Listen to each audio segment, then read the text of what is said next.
សួស្តីណាគិតថាថ្ងៃនេះមើលសារតែមួយទេហើយក៏អត់ចង់មើលបន្ថែមប៉ុន្តែបែរជាមើលចប់ចង់បន្តសារមួយទៀតឲ្យអ្នកទាំងអស់គ្នាណាអឺសារនេះយើងមើលពីអារម្មណ៍របស់មនុស្សដែលអ្នកនរគ្នានឹកគិតអញ្ចឹងបើអ្នកនរគ្នានឹកគិតដល់នរណាម្នាក់គឺចូលមកមើលក្នុងសារនេះគិតដល់ឈ្មោះមនុស្សម្នាក់ហ្នឹងគិតដល់មុខមនុស្សម្នាក់ហ្នឹងហើយគិតថាតើមនុស្សម្នាក់ហ្នឹងគេមានអារម្មណ៍បែបណាចំពោះអ្នកទាំងអស់គ្នាពេលនេះអញ្ចឹងបើសិនជាសារនេះមើលទៅវាត្រូវជាមួយនឹងធម៌ពលអ្នកទាំងអស់គ្នាគឺវាអាចជាសាររបស់អ្នកទាំងអស់គ្នាអញ្ចឹងបើត្រូវអ្នកទាំងអស់គ្នាបន្តមើលទៅតែបើសិនជាអត់ត្រូវទេគឺមានន័យថាមិនមែនជាសារអ្នកទាំងអស់គ្នាទេហើយនេះយើងមើលពីអារម្មណ៍របស់គេនេះគឺមើលពីធម៌ពលអ្នកទាំងអស់គ្នាអូខេនេះបងសូមបង្ហាញពីធម៌ពលរបស់ម្ចាស់វីដេអូរបស់ខ្ញុំតិចណាតើធម៌ពលរបស់អ្នកមើលរបស់ខ្ញុំក្នុងវីដេអូនេះបែបណានិយាយត្រង់មិញហ្នឹងថាជប់មើលប៉ុន្តែអត់ដឹងមិនដែលជាចង់បន្តមើលឲ្យអ្នកនរគ្នាខ្ញុំមិនដឹងជាត្រូវសារអ្នកណាទេគាត់ថាបើសិនជាត្រូវមើលគឺត្រូវតែមើលឲ្យអ្នកនរគ្នាឲ្យចប់មើលឲ្យមើលគឺត្រូវតែមើលបើអ្នកនរគ្នាណាខ្លះដែលគាត់មិនសូវជឿអីគេមើលលេងធម្មតាបើអ្នកនរគ្នាមើលទៅ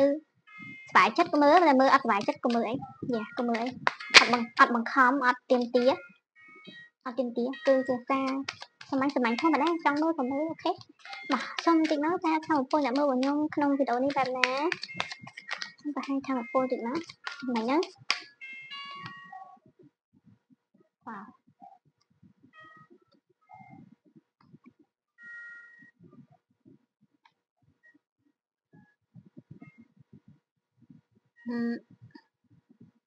មានធម៌ពលមួយដែលស្ងប់ស្ងាត់ប៉ុន្តែមិនស្ងប់ស្ងាត់យល់ដល់អ្នកទាំងអស់គ្នាស្ងប់ស្ងាត់ប៉ុន្តែមិនស្ងប់ស្ងាត់ចង់មានន័យថាជាធម៌ពលមនុស្សម្នាក់ដែលគិតថាអត់ខ្វល់ខ្វាយអត់ព្រួយបារម្ភប៉ុន្តែបែរជាឈឺចាប់យ៉ាហើយគ្រប់ពេលដែលអ្នកនរគ្នាតាំងចិត្តថាអត់ចង់គិតអត់ចង់ព្រួយបារម្ភរឿងអស់ហ្នឹងវាបែរជាធ្វើឲ្យអ្នកនរគ្នាឈឺរហូតឈឺខ្លាំងទៀតវាជាធម៌ពលមួយដែលមើលទៅចូលមករកអ្នកនរគ្នាលឿនហើយក៏វាជាធម៌ពលដែលអ្នកនរគ្នាមិនអាចហាមបានទោះបីអ្នកនរគ្នាចង់គេចវេះពីការឈឺចាប់នឹងមិនក៏ដោយក៏អត់អាចគេចបានដែរយ៉ាពេលខ្លះអ្នកនរគ្នាយល់ថាស្ងប់ស្ងាត់គឺជារឿងល្អប៉ុន្តែវាអត់ល្អ 100% ទេសូមបង្ហាញពីធម៌ពលអ្នកមើលរបស់ខ្ញុំថែមទៅទៀតមកបែបណា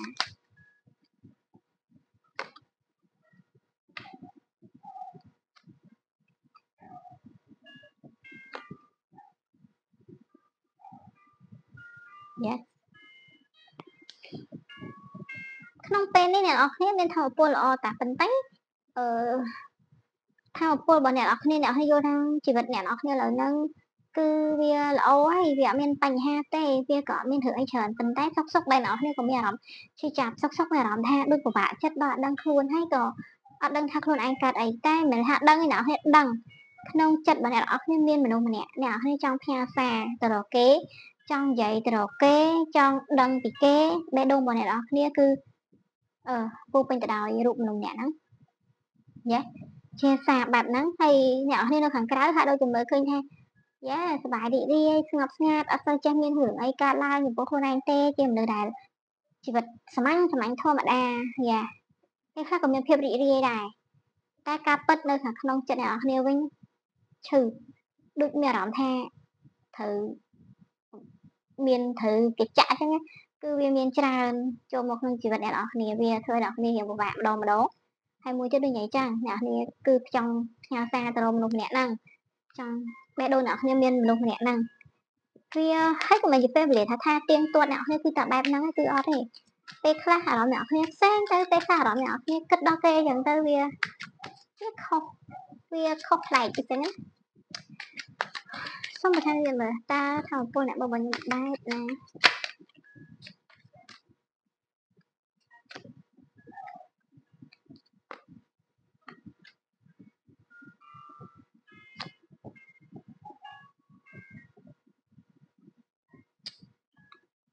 មនុស្សម្នាក់ហ្នឹងមនុស្សអ្នកគ្នាស្រឡាញ់ហ្នឹងមនុស្សអ្នកគ្នានឹកគិតហ្នឹងគឺជាអតីតកាលរបស់អ្នកនរគ្នាជាមនុស្សម្នាក់ដែលអ្នកនរគ្នាធ្លាប់មានតំណែងធ្លាប់ស្រឡាញ់ធ្លាប់និយាយធ្លាប់មានតំណែងនឹងឯងធ្លាប់គិតដល់នឹងឯងហើយអ្នកទាំងអស់គ្នាខ្លួនឯងដូចមានអារម្មណ៍ចំពោះមនុស្សម្នាក់ហ្នឹងយ៉ាខាងពលអ្នកគ្នាដូចជាពេលខ្លះក៏រីករាយជាមួយជីវិតខ្លួនឯងទៅពេលខ្លះក៏មានអារម្មណ៍ថាដូចជាចង់នឹកគិតដល់មនុស្សម្នាក់អញ្ចឹងហ្នឹងទៅខាងពលអ្នកគ្នាគឺជាថាមពលមួយដែលពាក់កណ្ដាលពិបាកចិត្តពាក់កណ្ដាលរីករាយហើយដៃមិននិយាយបែបហ្នឹងគឺមានអារម្មណ៍ថាពេលខ្លះក៏មើលទៅមានធម៌ពលមានភាពសប្បាយរីករាយមានភាពសុភមង្គលមានអារម្មណ៍មួយដែលពេញចិត្តចំពោះខ្លួនឯងណាប៉ុន្តែពេលខ្លះទៀតក៏មានអារម្មណ៍ថាអ្នកនរគ្នាហាក់ដូចជានឹកគិតដល់មនុស្សម្នាក់ហ្នឹងខ្លាំងធ្វើឲ្យខ្លួនឯងអត់សប្បាយចិត្តដែរអានេះជាធម៌ពលអ្នកទាំងអស់គ្នាជាអ្វីដែលអ្នកនរគ្នាកំពុងកើតមានឥឡូវហ្នឹងបើសិនអ្នកនរគ្នាត្រូវក៏យើងបន្តមើលគេបើអ្នកនរគ្នាថាអត់ត្រូវទេគឺមិនមែនជាសារអ្នកនរគ្នាទេព្រោះអីមើលទៅធម៌ពលអ្នកនរគ្នាថាជាធម៌ពលដែលច្បាស់លាស់តែក៏មិន 100% ដែរថាជាមនុស្សដែលរីករាយនឹងដែរមើលទៅក៏វាក់ចិត្តដែរយ៉ាមើលសុំមើលតិចមើលថាតើអ្នកមើលរបស់ខ្ញុំហើយនៅមនុស្សដែលគេកំពុងនឹកគិតហ្នឹងមានតំណែងអីមានតំណែងអីនឹងគ្នា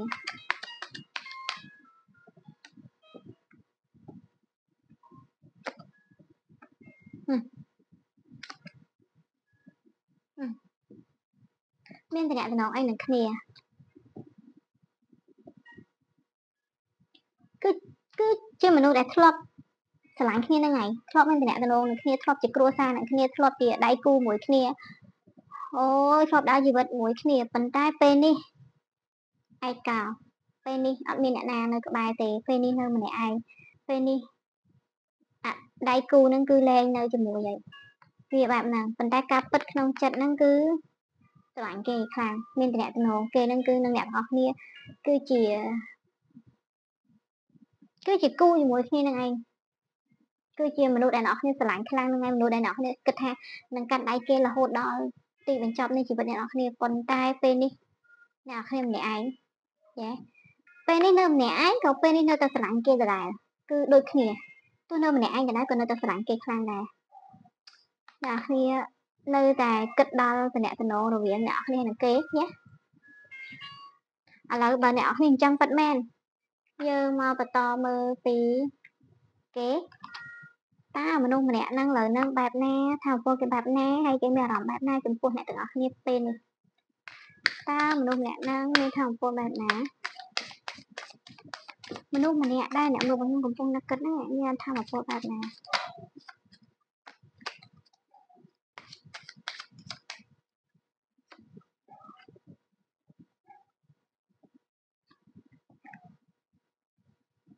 មានថាពលបែបណា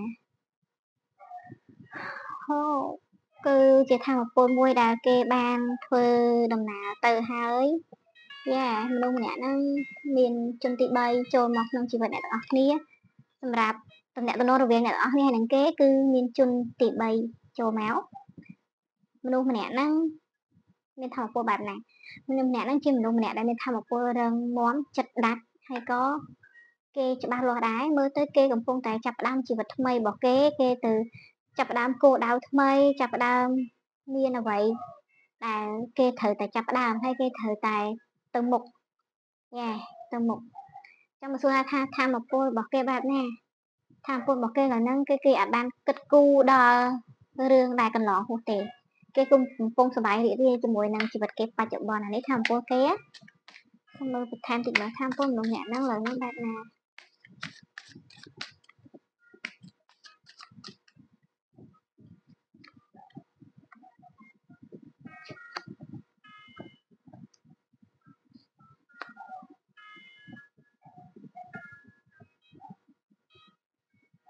ថាមពលរបស់គេឡើយហ្នឹងបែបណាគេហាក់ដូចជាមានកូនចិត្តគិតដល់អ្នកនរគ្នាដែរយ៉ាគិតដល់អ្នកនរគ្នាដែរគេព្រួយបារម្ភពីអ្នកនរគ្នាដែរគេមើលទៅហាក់ដូចជានៅនឹករលឹកដល់អ្នកនរគ្នាដែរអានេះជាធម៌ពលគេមើលទៅគេអាចគិតថាអ្នកនរគ្នាគឺជាមនុស្សដែលធ្លាប់មានតំណែងល្អមួយគេយ៉ាជាធម៌ពល ដូចនឹកដល់អ្នកទាំងអស់គ្នានឹកពេលវេលាដែលធ្លាប់នៅជុំមួយអ្នកនរគ្នាដែរតែពេលខ្លះគឺគេអត់បានគិតពីអ្នកនរគ្នាទេតែពេលខ្លះគឺគេគិតថាអំពើម្នាក់ហ្នឹងគឺអត់សូវទៀងទេមានពេលខ្លះអត់ខ្វល់ពេលខ្លះក៏ខ្វល់គួរសមសូមបន្ថែមតិចមកថាតើមនុស្សម្នាក់ហ្នឹងមានអារម្មណ៍បែបណាចំពោះអ្នកមើលរបស់ខ្ញុំតើមនុស្សម្នាក់ហ្នឹងមានអារម្មណ៍បែបណាចំពោះអ្នកមើលរបស់ខ្ញុំគេមានអារម្មណ៍បែបណាចំពោះអ្នកមើលរបស់ខ្ញុំ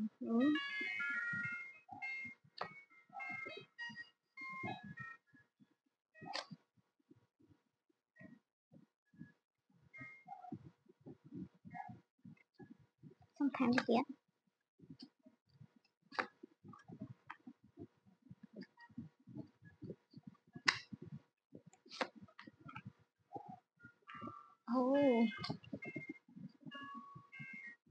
សម្រាប់ជាមួយអ្នកទាំងអស់គ្នាអារម្មណ៍គេបែបណា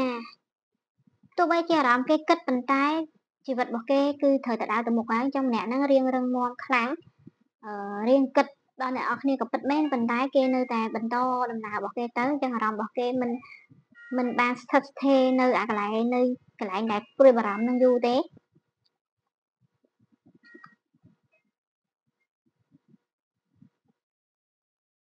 វាមានធម៌ពលរិះគិតមួយអញ្ចឹងអារម្មណ៍របស់ម្នាក់ហ្នឹងនៅតែនឹកគិតហ្នឹងនៅតែគិតនៅតែព្រួយបារម្ភថាអាចនឹងមានរឿងដែលគេមិនអាចស្មានបានវាកើតឡើងគឺគេមិនចង់ថានឹកគិតច្រើនមែនតើអារម្មណ៍របស់គេបែបណា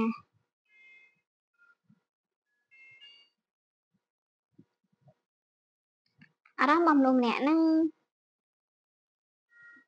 អាចនិយាយបានថាពេលខ្លះគេគិតគេអត់ចង់ចេញក៏ដោយតែមើលទៅមួយទៀតគឺមនុស្សម្នាក់ហ្នឹងគេមានជំនឿចិត្តក្នុងការដើរចេញស្រាប់គាត់ថាជាអារម្មណ៍មួយដែលមិនសូវមានមនោសញ្ចេតនាច្រើនទេបើមនោសញ្ចេតនាហ្នឹងមានគឺតិចតួចបំផុតគ្រាន់ថាម្នាក់ហ្នឹងគិតពីរឿងការងារគិតពីរឿងចំណេះដឹងគិតពីអ្វីដែលគេត្រូវការលុយកាក់អីចឹងទៅហើយពេលខ្លះមនុស្សម្នាក់ហ្នឹងគេមិនព្រមមកជួបអ្នកនរគ្នាឬក៏មកនិយាយជាមួយអ្នកនរគ្នាទេព្រោះគេគ្រាន់តែគិតតែប៉ុណ្ណឹងតែឲ្យគេដើរចេញមករកអ្នកនរគ្នាគឺគេមិនមកទេព្រោះម្នាក់ហ្នឹងគេមានជំនឿចិត្តថាគេអូខេគេអត់មានបញ្ហាអីទោះអត់អ្នកនរគ្នាក៏គេអូខេសូមបន្ថែមតិចទៀតមើលតើអារម្មណ៍របស់គេបែបណាចំពោះអ្នកមើលរបស់ខ្ញុំអារម្មណ៍របស់ម្នាក់ហ្នឹងក៏អត់ទៀងដែរអ្នកនរគ្នាជួននឹកជួនអត់ខ្វល់ពីអ្នកនរគ្នាជួនគិតពីអ្នកនរគ្នាជួនគិតតែពីរឿងការងារអីចឹងទៅវាជាអារម្មណ៍មួយដែលអត់ថិតថេរប្រហែលវាម្ដងចេះម្ដងចុះសូមបន្ថែមតិចទៀតមើលតើគេមានអារម្មណ៍បែបណាចំពោះអ្នកមើលរបស់ខ្ញុំ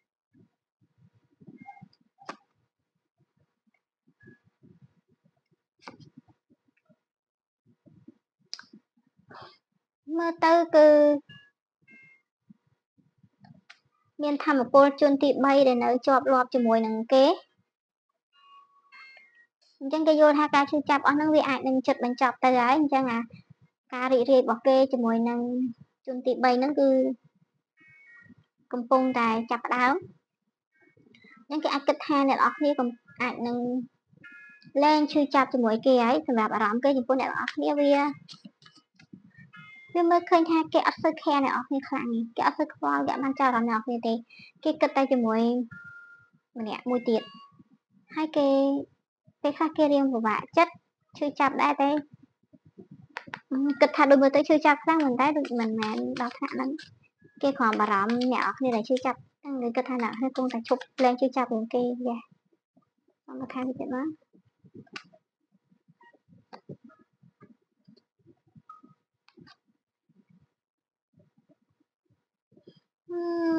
ចូលតែអារម្មណ៍អ្នកចង់បញ្ជាក់ឲ្យអ្នកនរគ្នាដឹងថាមនុស្សម្នាក់ហ្នឹងមិនមានមនោចេតនាខ្លាំងចំពោះអ្នកទាំងអស់គ្នាទេជាថាមពលមួយដែលម្នាក់ហ្នឹងគេគិតតែពីខ្លួនគេគិតតែពីការងារគេគិតតែពីគម្រោងរបស់គេថ្មីអញ្ចឹងគេយល់ថាអ្នកនរគ្នាឈឺចាប់ខ្លាំងគេដឹងប៉ុន្តែគេគិតថាមិនយូរទេអ្នកនរគ្នានឹងបានប្រសើរអ្នកនរគ្នានឹងលែងឈឺចាប់បែបហ្នឹងទៀតហើយគេគិតចឹងទោះបីពេលខ្លះគេនៅម្នាក់ឯងឬពេលខ្លះគេអត់សុបាយចិត្តមិនក៏ដោយក៏គេគ្រាន់តែគិតតែប៉ុណ្ណោះប៉ុន្តែគេនឹងមិនមានមនោចេតនាអីខ្លាំងគេមិនមានចិត្តអីខ្លាំងស្រឡាញ់អីខ្លាំងទេគេធម្មតាហើយនោះអ្នកហ្នឹងគេមានគម្រោងការរបស់គេច្បាស់លាស់ក្នុងការដើរជីវិតរបស់គេទៅមុខណាគាត់ថាពេលខ្លះគេក៏រៀង sad តិចដែរមួយអ្នកទាំងអស់គ្នាហ្នឹង xong bật thay một tí tiết mà ta làm cái bạn này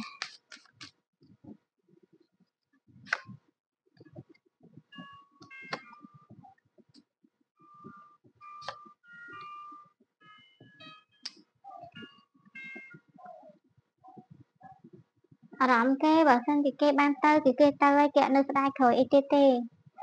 còn thay cái nghĩa mươi này óc như có bật men còn tái cái nâng minh mà rồi này đó như gì cái vô tha việc đau tiêu là cái thử tơ ấy trong vậy chẳng cứ vậy sao bạn nào ôi vậy đó nha mới tới rồi bạn than cái tới nói chung nè tí bay năng mèn សម្រាប់នំអ្នកហ្នឹងសម្រាប់ស្នេហាមើលទៅវាអត់ទៅជាមានមួយគេច្រើនទេប៉ុន្តែគាត់ថាមនុស្សម្នាក់ហ្នឹងគេមិនមានអីត្រូវបន្តគឺអារម្មណ៍របស់គេគេគិតថាវាដល់ពេលវេលាហើយគេក៏អត់ចង់ទៅជួបអ្នកនរគ្នាដែរអ្វីដែលគ្រប់យ៉ាងវាបានធ្វើឲ្យគេគិតដល់អ្នកនរគ្នាក៏ពិតមែនប៉ុន្តែវាហួសមកហើយខ្ញុំនិយាយចឹងអូខេឥឡូវយើងមកមើលថាតើថារោមានអីណែនាំទៅកាន់អ្នកមើលរបស់ខ្ញុំតើថារោមានអីណែនាំទៅកាន់អ្នកមើលរបស់ខ្ញុំទេមានអីណែនាំទៅកាន់តំណែងមួយនេះទេខ្ញុំសូមថារកបានដូចមានអីណែនាំទៅកាន់តំណែងមួយនេះទេ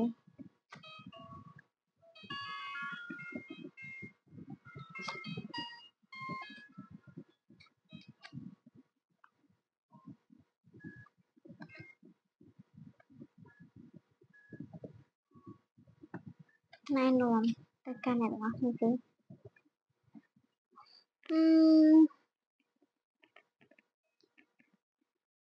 គឺចង់ណែនាំថាអ្នកទាំងអស់គ្នា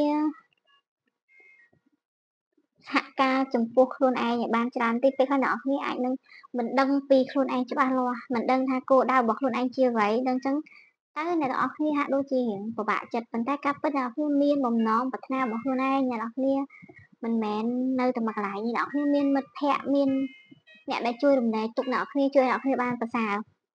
ថានេះអាចនិយាយបានថាយ៉ាអ្នកនរគ្នាគួរតែចាប់ផ្ដើមធ្វើនៅអ្វីដែលអ្នកនរគ្នាចង់ធ្វើយ៉ាអ្វីដែលអ្នកនរគ្នាស្រឡាញ់អ្វីដែលអ្នកនរគ្នាមិនទាន់បានសម្រេចហ្នឹងអ្នកនរគ្នាគួរតែធ្វើវាព្រោះមើលទៅសារហ្នឹងវាអាចនិយាយបានថាវាល្អសម្រាប់អ្នកទាំងអស់គ្នាបើសិនអ្នកនរគ្នាហ្នឹងព្រមឲ្យគ្រប់យ៉ាងវាទៅដោយរលូនហើយចាប់ផ្ដើមអីថ្មីបើអ្នកនរគ្នានៅតែតាមតឹងគ្រប់យ៉ាងក្នុងជីវិតអ្នកនរគ្នាក៏តាមតឹងដូចគ្នាយ៉ាគឺមើលទៅវាអត់មានការណែនាំច្រើនទេបើសិនជាឥឡូវអ្នកទាំងពីរដើរផ្លូវចប់ហើយគឺបដៅទៅតាមហ្នឹងទៅបើអ្នកនរគ្នានៅតែបង្ខំខ្លួនឯងទៀតគឺវាធ្វើអ្នកគ្នាឈឺតែប៉ុណ្ណឹងវាធ្វើអ្នកគ្នារៀងពិបាកជាងមុនតែប៉ុណ្ណឹងតែសួរពីអារម្មណ៍គេហើយសួរថាតើមានអីណែនាំអ្នកនរគ្នាអត់គឺមានអារម្មណ៍ថាអ្នកនរគ្នាហ្នឹងគួរតែទុកម្នាក់ហ្នឹងត្រឹមតែជាមិត្តអីទៅហើយបដ ாய் ឲ្យគេទៅកុំតាមត្រួតត្រាជីវិតគេពេកអីចឹងគឺបែបហ្នឹងគឺអ្នកគ្នាប្រហែលជាមិនអាចមានសិទ្ធិក្នុងការត្រួតត្រាគេទៀតទេព្រោះមនុស្សម្នាក់ហ្នឹងហាក់ដូចចង់អត់ធ្វើខ្វល់មកវិញអីចឹងណាអើយកាន់តែមើលកាន់តែមានអារម្មណ៍ថាអ្នកគ្នាគឺមិនគួរចង់និយាយចឹងអញ្ចឹងបើអ្នកគ្នាមើលសារហ្នឹងហើយអ្នកគ្នាអត់ស្បายចិត្តមិនក៏អូខេអូសចោលអ្នកគ្នាព្រោះអីពេលវាមើលអត់ស្បายចិត្តដែរគឺមិនបាច់មើលទេមើលទៅការណែនាំក៏មិនបានជួយឲ្យអ្នកគ្នាក្រៅពីម្យ៉ាងគឺរឹងមាំខ្លួនឯងហើយដើរចេញពីទីកន្លែងដែលធ្វើឲ្យអ្នកគ្នាពិបាកហ្នឹងមកអ្នកគ្នានឹងមានផ្លូវល្អសម្រាប់អ្នកទាំងអស់គ្នាយ៉ាអូខេអញ្ចឹងសារថ្ងៃហ្នឹងនិយាយពីអារម្មណ៍របស់គេមានតែប៉ុណ្ណឹងជូនពរអ្នកគ្នានឹងស្វែងរកឃើញពីបំណងពិតប្រាកដរបស់ខ្លួនឯងយេអរគុណបាយបាយ